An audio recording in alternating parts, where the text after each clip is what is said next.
মৰমৰ মইনাহঁত, আজি আমি অকণিৰ কৰ্মপুথি এই কিতাপখন আজি অলপ আলোচনা কৰিম। তোমালোকে ভিডিঅ'টো মনোযোগেৰে চাবা।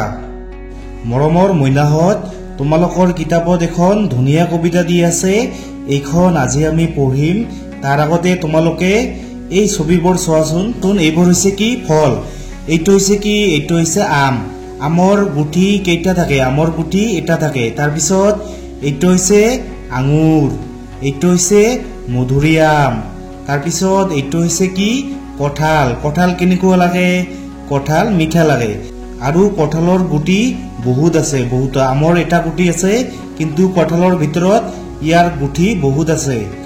তাৰপিছত এইটো হৈছে কি? এইটো হৈছে আনাৰস বা মাটি কঁঠাল। তাৰপিছত এইটো লিচু। তাৰপিছত এইটো হৈছে কি? এইটো হৈছে নাৰিকল। এইটো হৈছে কি? ডালিম। ডালিমৰ ভিতৰত বহুতো গুটি থাকে। তাৰপিছত এইটো হৈছে কি?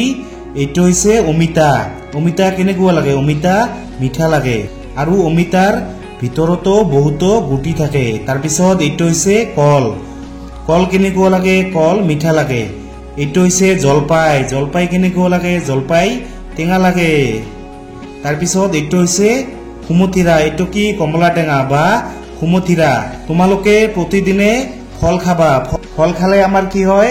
ফল খালে আমাৰ গাত বল হয় আৰু আমাৰ বেমাৰ আজাৰ নহয়। এতিয়া আমি এইখন পঢ়িম। কল কঁঠাল কমলা, খাই যোৱা ৰমলা, আম জাম লিচু খাম, মিঠা মিঠা সোৱাদ পাম। পকা পকা বগৰী, টপ টপ সৰে, ৰুমি জুমি দুও আহি কোচ পাতি ধৰে। আৰু এবাৰ কৈ দিছো।